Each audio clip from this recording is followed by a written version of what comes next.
tulikuwa na zoezi la ufunguzi au utanuzi wa barabara katika soko letu hili la Sabasaba. Kama mnavyoona ndugu zangu, hili soko la Sabasaba sio soko dogo. Kwa takwimu ambazo nimepewa na kiongozi hapa mwenyekiti, kuna watu takriban 14,000 ambao wako katika hili soko. Sasa unaweza kuimagine kwamba janga aidha limetokea la moto au janga lolote ambalo linahitaji kufanya sisi maokozi, sisi kama upande wa Jeshi la Zimamoto na Uokoaji, inakuwa changamoto. Kwa hiyo haya masoko yetu wafanyabiashara wanaendelea kufanya biashara, wanakuwa.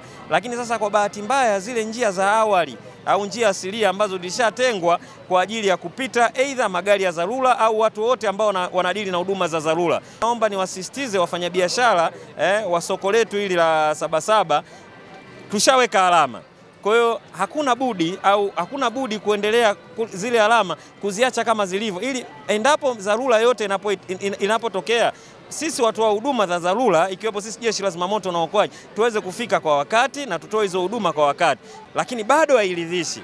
Lakini na elimu tunaendelea kuitoa. Tofauti na awali, ili zoezi tumelifanya kama miezi 2 nyuma, tulitumia zaidi ya masaa 12 kufungua ile njia ya kwanza.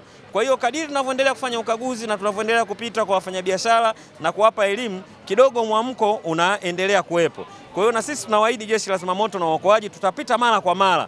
Lengo ni kuweza kuendelea kuzihuisha zile njia, manake hawa wafanyabiashara wasije wakapata tamaa kuendelea kupanga bidhaa zao katika sehemu ambazo tayari ni njia halali au njia kwa ajili ya magari au vyombo vya dharura kuweza kupita. Ndani ya hii miezi mitatu kuna majanga makubwa sana, sio naongea kwa kuwatisha, kuna majanga makubwa yametokea katika nchi yetu. Walianza wenzetu hapa Singida ndani ya miezi mitatu. Singida pale soko la wafanyabiashara likaungua. Baada ya kutoka Singida wakaja Iringa nao wakapata majanga hayo. Baada ya Iringa ikaja ikatokea katikati hapa kama nadhani wiki 2-3 nyuma Kawe, mkoa wa Dar es Salaam. Kwa hiyo unaweza kuona kwamba unaweza kuja kuona kwamba yani unapata ile alarm kwamba hapa tusipochukua tahadhari mapema, na especially sisi Dodoma hapa ni makao makuu ya nchi. Kwa hiyo tunaendelea kufanya hili zoezi na litaendelea kuwa endelevu. Pindi hata janga basi linapotokea tuweze kufika kwa wakati. Isije ikawa kwamba soko lipo, sisi Jeshi la Zimamoto na Uokoaji miundombinu inakuwa sio rafiki, tunashindwa kufika kwenye eneo la tukio, alafu lawama zinakuja kwetu. Kwa hiyo ni vizuri tunasema tunajisafisha mapema, tunachukua tahadhari na tunaendelea kuelimisha wafanyabiashara na wananchi kwa ujumla. Panapotokea na shida yoyote au changamoto yoyote, aidha la janga la moto au maokozi, msisite kutupigia kwa nambari yetu ya dharura ya 114. Naitwa Ana James, lakini tunashukuru Jeshi la Zimamoto kwa kazi nzuri walizozifanya. Inano amefanya kazi kubwa kutupa ushirikiano viongozi, na viongozi tumefanya kwa ajili ya faida ya soko letu, sio kwamba tunamwasili mtu wala kumdhulumu mtu, na watu wametia amni na sasa hivi zoezi linaendelea vizuri. Kwa kweli tunaomba ili zoezi liwe endelevu na kila mtu ajue kwamba ni faida ndani ya soko letu. Jina naitwa Mama Dainesi, mfanyabiashara wa soko la Sabasaba.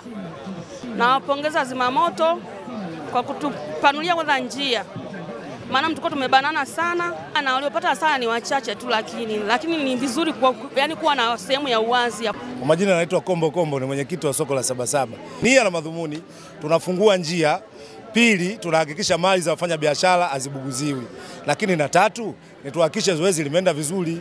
Sisi nia na madhumuni tunajilinda na majanga ambayo tunayaona. Hivi karibuni Singida wamelia, hivi karibuni Iringa wamelia, hivi karibuni Kawe wamelia. Sasa na sisi hatutaki kulia kwa sababu sisi ndo maisha yetu. Kweli tumelimaliza kwa amani. Bado njia ndogo sana ambayo tunakwenda kuimalizia stendi, ambayo tumekubaliana na mheshimiwa mkurugenzi wa jiji kwamba tuifungue ile njia na tuweke kifusi kwa ajili ya kuongezewa daladala, kwa sababu humu ndani soko letu sisi lina kila aina ya watu. Kuna walemavu wapo, kuna wazee wapo, kuna wajane wapo, kuna yatima wapo. Sasa sisi nia yetu ni kupata usafiri kama vipata masoko mengine. Hili ndio nia yetu, lakini tunashukuru Mungu kwa kweli zoezi limeenda vizuri sana na mpaka tulipofikia hapa. Kwa hilo wafanyabiashara kweli nawapongeza sana.